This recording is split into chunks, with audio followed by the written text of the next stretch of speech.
American Morning, the most news in the morning, period. Weekdays 6 Eastern. We've seen the McCain campaign attack Barack Obama's leadership. Our next guest, though, is making a different case against the presumptive Democratic nominee, painting him as a, quote, fake reformer and real liberal. David Freddoso is the author of The Case Against Barack Obama, the unlikely rise and unexamined agenda of the media's favorite candidate, and he joins us now. David, thanks so much for being with us this morning. Good morning, Karen. So you make it clear in your book that you are a conservative and that you write this book from a conservative perspective. Why did you write this book, and what case or message do you think you want to deliver to a wider audience? I felt on the one hand that the press by and large was giving Senator Obama too much of a pass, not only because people were saying really some ridiculous things, comparing him to Jesus Christ, treating him like this Messiah figure, but also because they had bought uncritically into the idea that Senator Obama is a reformer. And that idea, I argue in the book, is a great lie. And there's a pattern throughout his career that most people haven't seen because they don't know a lot about his career, in which Senator Obama tends to take the easy way, whether it's by making friends and alliances with Chicago's machine politicians, by coming to Washington and supporting all of the same old special interests that have dominated here forever, or there forever, and also in Springfield, pushing legislation that generally helped friends and contributors, earmarking money for Jesse Jackson, Father Pfleger, and pushing housing bills that would benefit developers like Tony Rezko. All right, let's break down a few of those things. You make the case that he's not a reformer, that it's politics as usual. One of the things you use an example is his run for the state senate in Illinois. And in this example, you say that what he did was he, quote, threw all of his opponents off the ballot on a technicality so that the voters had no choice but to elect him. You say that's a politics as usual. Yes, that's correct. And again, it was perfectly legal what he did.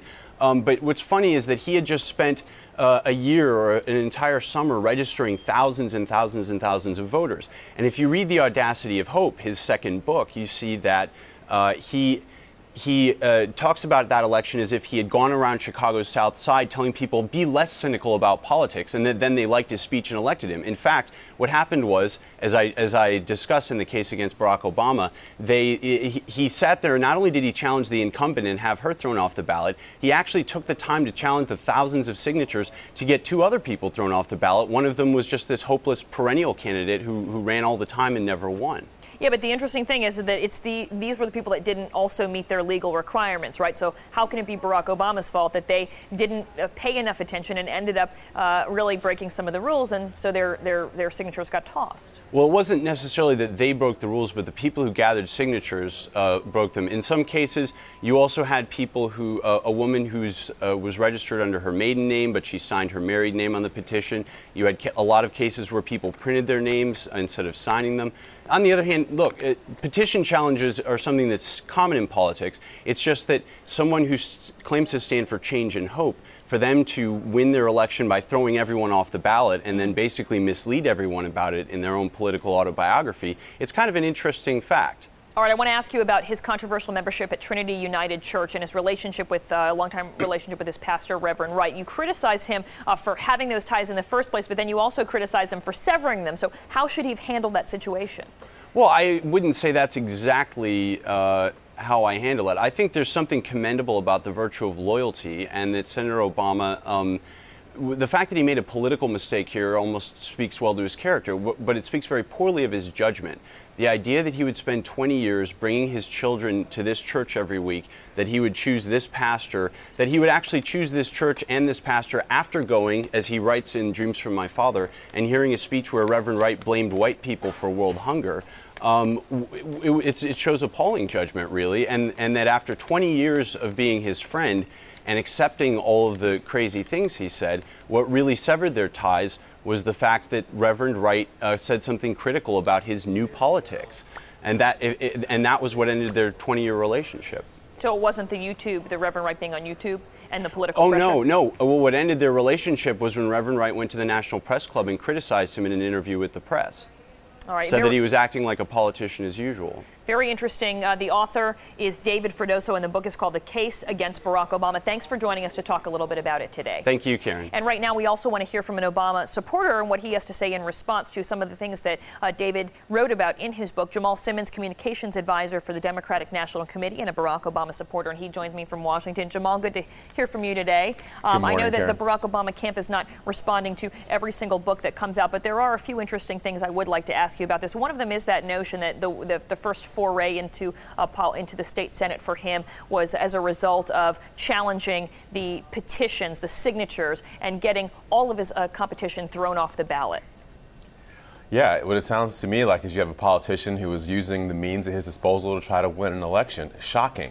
Karen, here we go. How does that play against the new kind of politics, the change, the hope, and the fact that people shouldn't be cynical about the political game? I don't understand what's cynical about holding a politician to the legal standard of running for the office that they're seeking. What would be cynical are, attacking a celebrity billionaires like Paris Hilton, and you end up like John McCain, who's in a running debate with Paris Hilton this week, when Americans are concerned about more serious issues like gas prices and the war in Iraq and various other things. What about the other question that Freddoso tries to bring up in the book is that it really is politics as usual. It's a political machine, no matter who's involved in it. One of the things that Barack Obama was criticized for recently was the fact that he had made a pledge about taking public financing and then decided to opt out of that, changing his mind on that. Will that hurt him in terms of people believing that he is a candidate for change, to do things a little differently in Washington? The American public has had a couple of years to get to know Barack Obama now. We're still in the middle of the presidential campaign. We've got a vice presidential choice that will speak very clearly about who Barack Obama is and the direction he wants to lead the country. We've got a convention that will be all about Barack Obama and where he wants to lead the country. We'll have debates in the fall that Barack Obama just signed up for, 3 debates with John McCain, that will be about who he is and where he wants to lead the country. So Americans will have a lot of data upon which to make this decision. But for us to be sitting here having a somewhat serious conversation about the typical right-wing kind of tripe that's put together every 4 years, here we go again. This is exactly what they tried to do to John Kerry with Regenery Publishing, which has published this book. And now we see, your first guest, who is, a right-wing blogger, National Review, all that he admits that he's against health care for kids. He's attacked Hillary Clinton because of her appearance. All these things, if you say in politics you're known by your friends, well, you're also known by your enemies. And if David Freddoso is going to be against Barack Obama, Barack Obama should wear that as a badge of honor. Because in this campaign, Americans are tired of the silly politics. We're tired of the divisiveness. We're tired of John McCain getting into fights with Paris Hilton. They get to be talking about these serious issues that are on the table for this election, like health care and education, economic reform, all the things that Barack Obama wants to bring to the country. Well, we're glad you came on to talk to us as well. Jamal Simmons, good to talk to you this morning. Thanks. Thank you. Good to see you.